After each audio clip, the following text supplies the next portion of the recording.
Ano sa German ng bakla? Zip-zip hoten. Teka, ano sa German ng matandang dalaga? Takot sa hoten.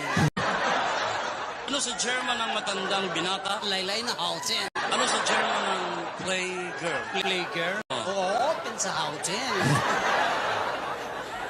Ano sa German ng hostess? Sawa sa hoten. Ayos naman na!